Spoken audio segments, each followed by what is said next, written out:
El reinado del dragón. Las guerras del rey Aegon I. El largo reinado del rey Aegon I Targaryen, del 1 después de la conquista al 37 después de la conquista, fue pacífico en términos generales, sobre todo en los últimos años. Pero antes de la paz del dragón, como más adelante denominaron los maestres de la ciudadela a los 2 últimos decenios de su reinado, tuvieron lugar las guerras del dragón, la última de las cuales fue el conflicto más encarnizado y sangriento que había visto Poniente en toda su historia. Pese a que se consideraba que las guerras de la conquista finalizaron cuando el Septón Supremo coronó y ungió a Aegon en el septo estrellado de Antigua, no todo Poniente se había sometido a su gobierno.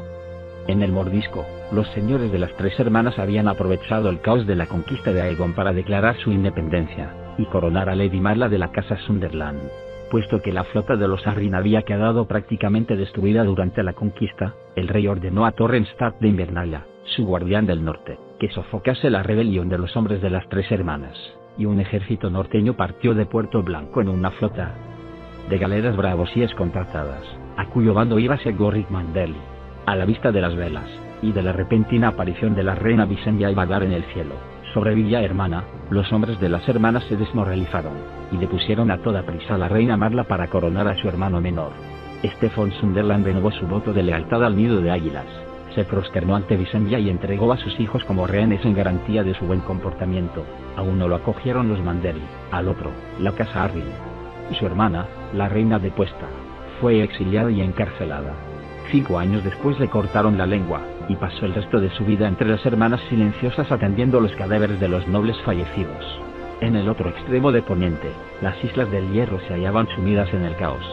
La casa Oare, que había gobernado a los hombres del Hierro durante muchos siglos, se extinguió en una sola noche cuando Aegon descargó el fuego de Valerion sobre Arrenal. Pese a que Arryn el Negro y sus hijos perecieron entre las llamas, se declaró a Corin Bonmark de Arlau, cuya abuela era hermana menor del abuelo de Arryn, legítimo heredero de la línea negra, y se hizo con el trono. No obstante, no todos los hombres del Hierro aceptaron su coronación.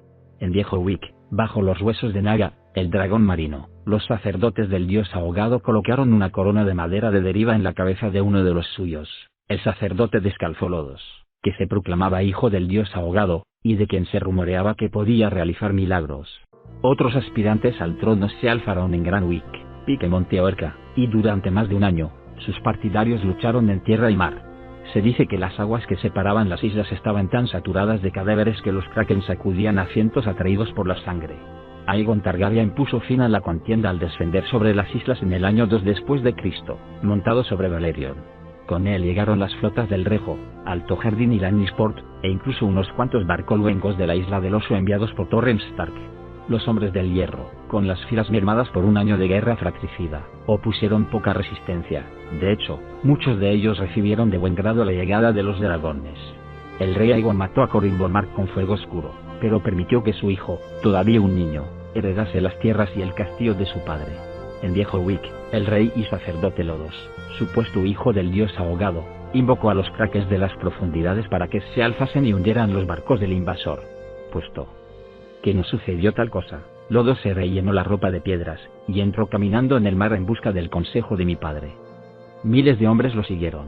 Las aguas arrastraron sus cadáveres hinchados y carcomidos por los cangrejos a las costas de Viejo Wick durante años.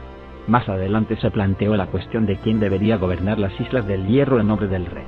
Se sugirió que los hombres del Hierro rindieran vasallaje a los Tully de Dulces o los Lannister de Roca Casterly, y algunos llegaron a proponer que se los entregase a Invernalia. Aegon escuchó todos sus alegatos, pero al final decidió que permitiría a los hombres del Hierro elegir a su propio señor supremo. Nadie se sorprendió de que escogieran a uno de los suyos, Vicon Greyjoy, Lord Segador de Pique. Lord Vicon rindió pleitesía al rey Aegon, y el dragón partió con su armada. Sin embargo, el mandato de Greyjoy se limitaba a las Islas del Hierro, y renunció a cualquier posible derecho sobre las tierras de las que se había apropiado la casa Oar en el continente. Aegon entregó las ruinas del castillo de Arrenal y sus dominios a Ser Kenton Coeris, el maestro de armas de Roca Dragón, pero le exigió que aceptase a Lord Edmund Tully de Dulces como señor. El recientemente nombrado Lord Kenton tenía 2 hijos fuertes, y un nieto rollizo que garantizaban la sucesión, pero dado que a su primera esposa se la había llevado la fiebre manchada 3 años antes, también accedió a desposarse con una de las hijas de Lord Tully. Con el sometimiento de las 3 hermanas y las Islas del Hierro, todo Poniente, al sur del muro, quedó bajo el mandato de Aegon Targaryen, con la única excepción de Dorne. De modo que fue a Dorne hacia donde el dragón volvió la vista. Lo primero que intentó Aegon fue ganarse a los dornienses con palabras, para lo cual envió a Lanza del Sol una delegación de grandes señores, maestres y setones, con la misión de negociar con la princesa Meria Martell, motejada el sapo amarillo de Dorne, y convencerla de las ventajas de unir su reino al del dragón. Las negociaciones se prolongaron durante cerca de un año, pero no consiguieron llegar a un acuerdo. El principio de la primera guerra dorniense suele fecharse en el año 4 después de la conquista, cuando Rhaenys Targaryen regresó a Dorne. En esta ocasión volvió a fuego y sangre, como había amenazado. A lomos de Melexes, la reina descendió del cielo despejado y prendió los tablones. Las llamas saltaron de barco en barco hasta que toda la desembocadura del Sangre Verde se llenó de restos ardientes. La columna de humo se veía desde Lanza del Sol. Los habitantes de la ciudad flotante huyeron al río para refugiarse de las llamas, de modo que menos de un centenar murió en el ataque. En su mayoría perecieron ahogados, y no bajo las llamas del dragón. Pero ya se había derramado sangre. Por otro lado, Orys Baratheon condujo a 1 millar de caballeros escogidos por el Sendahuesos, mientras el propio Aegon atravesaba el paso del príncipe al mando de un ejército de 30.000 hombres, encabezados por cerca de 2.000 caballeros montados y 300 señores y banderizos. Se oyó decir a Lord Harlan Tyrell, el guardián del sur, que tenían poder suficiente para aplastar a cualquier ejército dorniense que intentase oponérseles, incluso en ausencia de Aegon y Valerion. Sin duda tenía razón, pero no le hizo falta demostrarlo, ya que los dornienses no llegaron a presentar batalla, sino que se retiraron ante las huestes del rey, incendiaron los cultivos y envenenaron hasta el último pozo. Los invasores se toparon con las atalayas dornienses de las montañas rojas desabastecidas y abandonadas. En los pasos elevados, la vanguardia de Aegon se encontró con el camino obstruido por un muro de ovejas muertas, completamente esquiladas y demasiado podridas para servir de alimento. El ejército del rey ya empezaba a acusar la falta de comida y forraje cuando emergió del paso del príncipe para encarar las arenas de Dorne. Ahí, Aegon dividió sus fuerzas, envió a Lord Tyrell al sur para enfrentarse con Uthor Úyer, señor de Soto Inferno, mientras él se dirigía hacia el este para sitiar a Lord Fowler en dominio del cielo, su fortaleza de las montañas. Corría el segundo año del otoño, y se auguraba que el invierno no tardaría en llegar. Los invasores confiaban en que en la siguiente estación disminuyera el calor de los desiertos y hubiera más agua. Pero el sol de Dorne demostró ser implacable cuando Lord Tyrell marchó hacia Soto Inferno. En un clima tan caluroso, los hombres bebían más, y todos los pozos y oasis del camino del ejército estaban envenenados. Los caballos empezaron a morir, más y más con cada día que pasaba, seguidos por sus jinetes. Los altivos caballeros abandonaron los estandartes, los escudos, incluso las armaduras. Lord Tyrell perdió a 1/4 parte de sus hombres, y casi todos sus caballos en las arenas de Dorne, y cuando al fin llegó a Soto Inferno, lo encontró abandonado. El ataque de Orys Baratheon obtuvo un resultado algo mejor. Sus caballos forcejearon por las pendientes pedregosas y los pasos serpenteantes, pero muchos se negaron a continuar cuando llegaron a las zonas más abruptas del camino, donde los dornienses habían tallado escalones en la montaña. Llovieron rocas sobre los caballeros de la mano del rey, obra de unos defensores que los tormenteños no llegaron a ver. En el lugar donde el Sendahuesos se unía al río Will, los arqueros dornienses aparecieron repentinamente cuando la columna cruzaba un puente, y las flechas cayeron a millares sobre ella. Cuando Lord Orys ordenó retroceder a sus hombres, un gran desprendimiento de rocas les cortó la retirada. Sin posibilidad de avanzar ni de retroceder, los tormenteños cayeron como cerdos en la pocilga. Perdonaron la vida a Orys Baratheon, junto con una docena de señores a los que consideraron dignos de pedir un rescate por ellos, pero los hizo prisioneros Will de Will, el indómito señor montañés conocido como el amante de las viudas. El rey Aegon salió mejor parado. Tras marchar hacia el este siguiendo las laderas, donde los arroyos que descendían de las cumbres proporcionaban agua y la caza abundaba en los valles, arrasó dominio del cielo y tomó Palo Santo al cabo de un breve asedio. El señor de Thor había fallecido recientemente, y su mayordomo se rindió sin luchar. Más al este, Lord Towland de Colina Fantasma envió a su paladín a desafiar al rey en combate singular. Aegon aceptó y le dio muerte, aunque posteriormente descubrió que no se trataba del paladín de Towland, sino de su bufón. Lord Towland había desaparecido. Tampoco había rastro de Meria Martell, la princesa de Dorne, cuando el rey Aegon descendió sobre Lanza del Sol a lomos de Valerion, y se encontró con que su hermana Rhaenys se la había adelantado y, tras incendiar los tablones, había tomado el Limonar, Bosque Pinto y Agua Hedionda. La homenajearon ancianas y niños, pero no encontró un auténtico enemigo por ningún sitio. Incluso la ciudad invisible, situada a extramuros de Lanza del Sol, estaba medio desierta. y ninguno de quienes quedaban en ella reconocía saber nada del paradero de los señores y las princesas de Dorne. El sapo amarillo se ha derretido en la arena, dijo la reina Rhaenys al rey Aegon. La respuesta de Aegon fue una declaración de victoria. Reunió en el gran salón de Lanza del Sol a los dignatarios que quedaban, y les dijo que Dorne había pasado a formar parte de su reino, y a partir de entonces serían sus leales vasallos, pues sus antiguos señores eran rebeldes y proscritos. Ofreció recompensas por sus cabezas, en especial por la de la princesa Meria Martell, el sapo amarillo. Nombró a Lord Jon Rosby castellano de Lanza del Sol y guardián de las arenas, para gobernar Dorne en nombre del rey. También se nombraron mayordomos y castellanos para las otras tierras y alcázares que había tomado el conquistador.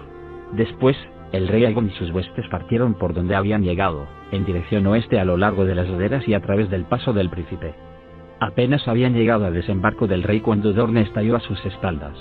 Los lanceros dornienses surgieron de la nada, como flores del desierto después de la lluvia.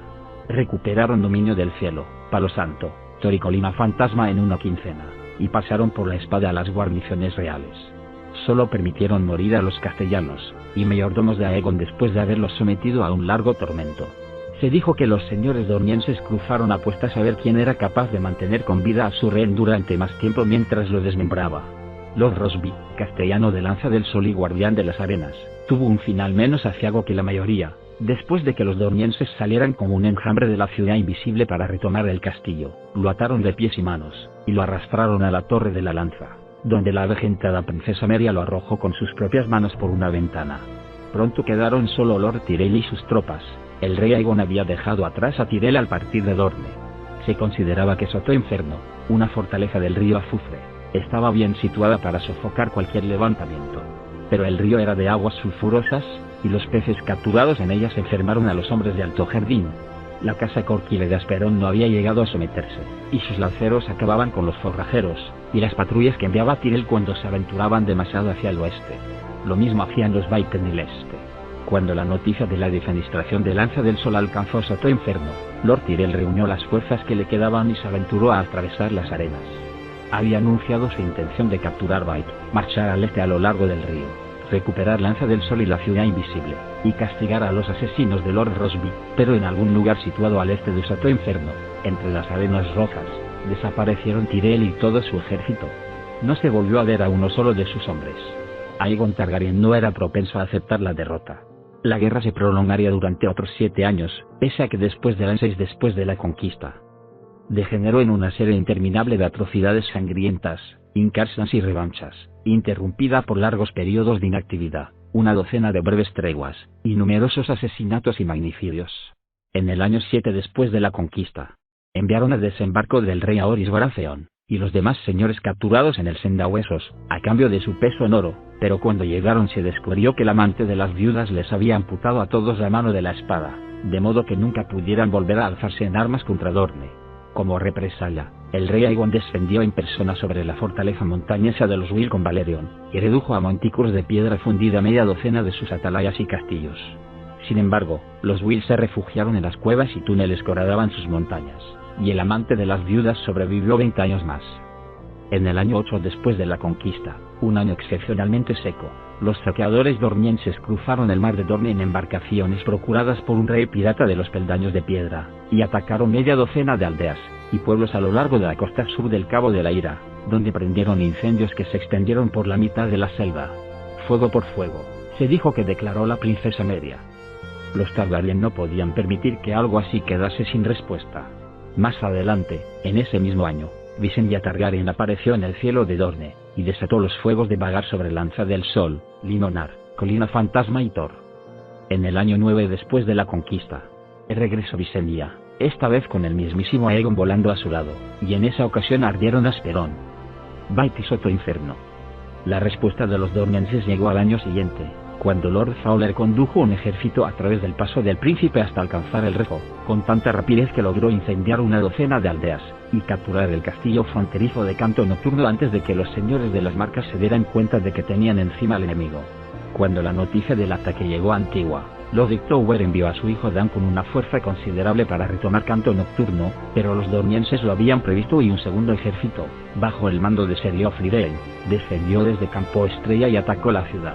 Las murallas de Antigua demostraron ser demasiado fuertes para que los dornienses pudieran superarlas, pero Dane incendió campos, granjas y pueblos en 20 leguas a la redonda y mató a Garmon, el hijo menor de Lord Hightower, cuando éste encabezó una partida contra él. Al llegar a Canto Nocturno, Ser Adam Hightower se encontró con que Lord Fowler había prendido fuego al castillo, y pasado por la espada a la guarnición. A Lord Caron, su esposa y sus hijos los habían conducido a Dorne como rehenes.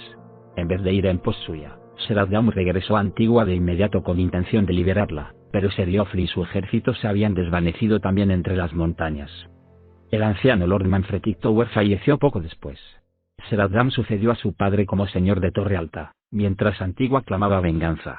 El rey Aegon voló a lomos de Valerion hasta Alto Jardín para pedir consejo a su guardián del sur, pero Theon Tyrell, el joven señor, se mostró reticente a plantearse otra invasión de Dorne después del final que había sufrido su padre. Una vez más, el rey desató sus dragones sobre Dorne. Aegon en persona cayó sobre el dominio del cielo, jurando convertir la sede de los Fowler en un segundo arenal. Visenya y Vhagar derramaron fuego y sangre sobre Campo Estrella, y Rhaenys y Meraxes regresaron una vez más a Soto Inferno, donde los alcanzó la tragedia. Los dragones de los Targaryen, criados y entrenados para la batalla, habían volado entre tormentas de lanzas y flechas en multitud de ocasiones sin sufrir apenas daño. Las escamas de un dragón adulto eran más duras que el acero, y ni las flechas que daban en el blanco penetraban lo suficiente para conseguir más que enfurecer a las enormes bestias. Pero mientras Meraxes giraba sobre Soto Inferno, un defensor situado en la torre más alta del castillo disparó un escorpión, y logró clavarle un dardo de hierro de 2 codos en el ojo derecho. La dragona de la reina no murió al instante, se desplomó agonizante, y destruyó la torre y una gran sección de la muralla de Soto Inferno en sus últimos estertores. Sigue siendo objeto de debate si Rhaenys Targaryen sobrevivió a su dragona. Algunos sostienen que cayó de la silla y murió, otros, que la aplastó Meraxes en el patio del castillo. Unos pocos aseguran que, aunque no la mató la caída, sufrió una muerte lenta bajo tortura en las mazmorras de los Uller. Es probable que nunca se conozcan las auténticas circunstancias de su final, pero Rhaenys Targaryen, hermana y esposa del rey Aegon I, pereció en Soto Inferno, en Dorne, en el año 10 después de la conquista. Los 2 años siguientes fueron los de la ira del dragón. Hasta el último el castillo de Dorne fue incendiado 3 veces cuando Valerion y Vhagar cayeron sobre ellos repetidamente. Las arenas que rodeaban Soto Inferno se fundieron, y cristalizaron en algunos lugares bajo el abrasador aliento de Valerion. Los señores dornienses se vieron obligados a esconderse, pero ni siquiera así lograron ponerse a salvo. Lord Fowler, Lord White, Lady Towland y 4 señores sucesivos de Soto Inferno fueron asesinados uno detrás de otro, ya que el trono de hierro había ofrecido el peso de un señor en oro a cambio de la cabeza de cualquier señor dorniense. No obstante, solo 2 de los asesinos vivieron para cobrar su recompensa, y los dornienses tomaron represalias pagando la sangre con sangre.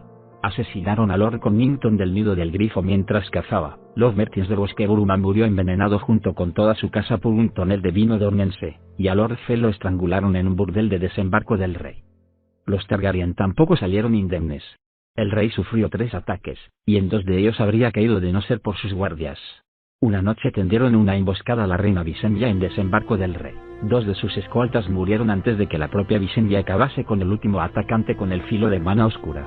El acto más infame de aquella época sangrienta se produjo en el año 12 después de la conquista, cuando Will de Will, el amante de las viudas, se presentó sin invitación en la boda de Ser Jon Caferen, heredero de Fountain, con Alice Akeart, hija del señor de Roble Viejo. Después de que un criado traicionero los dejase entrar por una puerta trasera, los atacantes encomendados por Will asesinaron a Lord Akeart y a la mayoría de los invitados, y posteriormente obligaron a mirar a la novia mientras castraban a su esposo. A continuación se turnaron para violar a Lady Alice y a sus criadas, y por último se las llevaron a rastras para venderlas a un esclavista miriense. Para entonces, Dorne era un desierto humeante asolado por la hambruna, la enfermedad y la peste. Una tierra condenada, según la denominaban los comerciantes de las ciudades libres. Pero la casa Martell permanecía nunca doblegada, nunca rota, como aseveraba su lema. Un caballero dorniense, entregado a la reina Visenya como cautivo, insistió en que Meria Martell prefería ver muerto a su pueblo antes de permitir que acabase esclavizado por la casa Targaryen. Visenya respondió que su hermano y ella estarían más que satisfechos de cumplir los deseos de la princesa. La idea y la mala salud acabaron por conseguir lo que los dragones y ejércitos no habían logrado. En el año 13 después de Cristo, Meria Martell, el sapo amarillo de Dorne, murió en su lecho, a decir de sus enemigos mientras mantenía relaciones íntimas con un semental. Su hijo Nimor la sucedió como señor de Lanza del Sol y príncipe de Dorne. Con 60 años de edad y la salud quebrantada, el nuevo príncipe dorniense no tenía ánimos para continuar con la matanza. Comenzó su reinado enviando una delegación al desembarco del rey, a devolver la calavera de la dragona Melexes, y ofrecer sus condiciones de paz al rey Aegon. Su propia heredera, su hija Deria, encabezaba esa embajada. La propuesta de paz del príncipe Nimor chocó con una fuerte oposición en desembarco del rey. La reina Visenya se declaró contraria en términos contundentes. No habrá paz sin sometimiento, declaró, y los amigos que tenía en el consejo privado corearon sus palabras. Orys Baratheon, que se había dejado llevar por la amargura en los últimos años, abogó por devolver a la princesa Deria a su padre con una mano menos. Lodoakar Tembo y un cuervo para sugerir que se vendiera a la joven dorniense al burdel más infame de desembarco del rey, hasta que todos los mendigos de la ciudad hayan obtenido placer de ella. Aegon Targaryen descartó todas aquellas propuestas. La princesa Deria había acudido como enviada bajo un estandarte de paz, y juró que no sufriría daño alguno bajo su techo.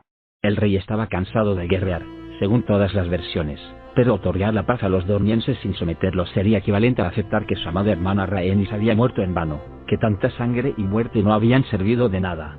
Los señores de su consejo privado señalaron además que una paz en esas condiciones se consideraría un signo de debilidad, y podría alentar nuevas rebeliones que habría que sofocar. Aegon sabía que el Rejo, las tierras de la tormenta y las marcas habían sufrido grandes calamidades durante la lucha, y no perdonarían ni olvidarían. Ni siquiera en desembarco del rey se atrevía Aegon a dejar que los dornienses se aventurasen a salir de la fortaleza sin una fuerte escolta, por temor a que la plebe los despedazara. Por todos esos motivos, según reseñó más adelante el gran maestre Lucan, el rey estaba a punto de rechazar la propuesta dorniense y continuar la guerra. Fue entonces que la princesa Deria entregó al rey una carta lacrada de su padre. Solo podéis leer la voz, Alteza. El rey Aegon leyó las palabras del príncipe Nimor ante la corte, con rostro inexpresivo y en silencio, sentado en el trono de hierro. Cuando se levantó, al terminar, su mano goteaba sangre. Quemó la carta y no volvió a hablar de ella, pero aquella noche montó sobre Valerion, y atravesó volando la bahía de Aguas Negras hasta llegar a la fortaleza de Roca Dragón, apostada sobre su montaña humeante. Cuando regresó, a la mañana siguiente, Aegon Targaryen aceptó las condiciones propuestas por Nimor. Poco después firmó un tratado de paz eterna con Dorne. Aún hoy nadie conoce con certeza el contenido de la carta de Deria. Algunos aseguran que era una simple súplica de un padre a otro, palabras cargadas de sentimiento que llegaron al corazón del rey Aegon. Otros insisten en que era una lista de los señores y nobles caballeros que habían perdido la vida durante la guerra. Incluso hubo sectones que llegaron al extremo de insinuar que la carta estaba hechizada, que la había escrito el sapo amarillo antes de morir utilizando como tinta la sangre de la reina Rhaenys que guardaba en un tarro, de modo que el rey fuera incapaz de resistirse a su magia maligna. El gran maestre Clegg, que se desplazó al desembarco del rey muchos años después, concluyó que Dorne ya no poseía la fuerza necesaria para luchar. Llevado por la desesperación, según apuntó Clegg, el príncipe Nimor podría haber amenazado con contratar a los hombres sin rostro de bravos si seguía rechazando su oferta de paz, para que asesinasen a Elys, el hijo y heredero del rey Aegon y la reina Rhaenys, que por aquel entonces solo contaba 6 años de edad. Podría ser cierto, pero nadie lo sabrá nunca. Así concluyó la primera guerra dorniense del año 4 al 13 después de la conquista. El sapo amarillo de Dorne había conseguido lo que Arryn el Negro, los dos reyes y Torrhen Stark no lograron, derrotar a Aegon Targaryen y a sus dragones. Pero al norte de las Montañas Rojas, sus tácticas solo provocaron desdén. Coraje dorniense se convirtió en un sinónimo burlón de cobardía entre los señores y caballeros de los reinos de Aegon. El sapo salta a su agujero cuando se siente amenazado, escribió un cronista. Otro dijo, Meria luchó como una mujer, con mentiras, traición y brujería. La victoria de Dorne, si se puede llamar victoria, se consideró deshonrosa, y los supervivientes de la guerra, así como los hijos y hermanos de los caídos, se prometieron mutuamente que algún día llegaría el momento de obtener retribución. Su venganza tendría que esperar a una generación futura, y al ascenso al trono de un rey más joven y sediento de sangre. Pese a que siguió en el trono de hierro 24 años más, el conflicto dorniense fue la última guerra de Aegon el Conquistador.